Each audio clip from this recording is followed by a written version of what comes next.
Hello, నేను మీ Ravuri Kiran Kumar. Present Konaseema జిల్లా సఖినేటిపల్లి మండలానికి చెందిన గ్రామము అప్పనిరామునిలంకలో మళ్లీ వచ్చిన వరద దృశ్యాలను, ఇక్కడి ప్రజల ఇబ్బందులను వీక్షించండి.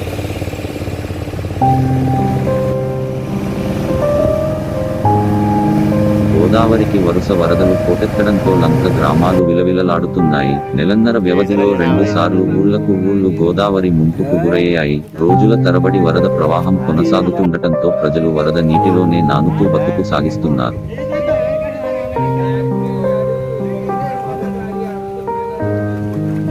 ధవళేశ్వరం బ్యారేజీ వద్ద గోదావరి వరద ఉధృతి తగ్గుముఖం పడుతున్నా లంకల్లో ముంపు మాత్రం తగ్గడం లేదు.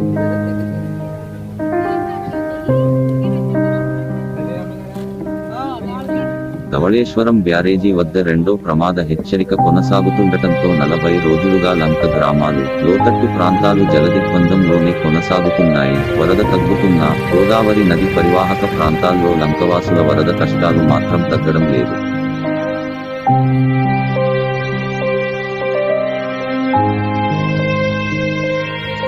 పోలవరం ముంపు మండలాల్లో విలీన గ్రామాల్లో వరద నీరు తగ్గుముఖం పట్టకపోవడంతో వరద బాధితులు జ్వరాల బారిన పడుతూ ఆసుపత్రులు చుట్టూ తిరగాల్సిన పరిస్థితి నెలకొంది. వరద నీరు చుట్టుముట్టడంతో లంక గ్రామాల్లో తాగునీటి కొరత సమస్య ఏర్పడింది.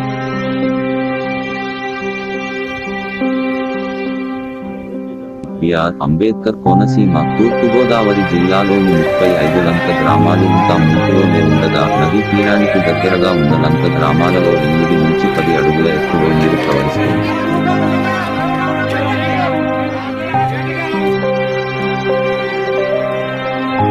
సఖినేటిపల్లి లంక, అప్పనిరాముని లంక, రాజోలు లంక, ఉన్నవారి బాడవకు, గన్నవరం మండలంలోని లంక గ్రామాల్లో తాగునీటి కొరత తీవ్రంగా ఉంది. తాగునీటిని కొనుక్కోవాల్సిన పరిస్థితి ఉందని, అధికారులెవరూ ఇటువైపు కన్నెత్తి కూడా చూడడం లేదని ముంపు గ్రామాల ప్రజలు ఆవేదన వ్యక్తం చేస్తున్నారు.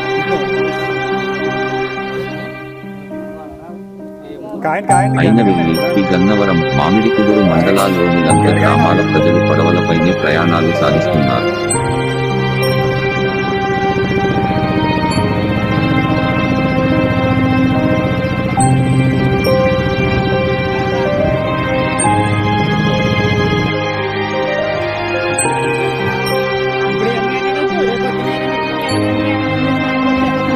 గోదావరి మహోగ్ర రూపం చల్లారిన లంక గ్రామాల్లో, లోతట్టు ప్రాంతాల్లో వరద పరిస్థితులు మాత్రం కుదుటపడడం లేదు.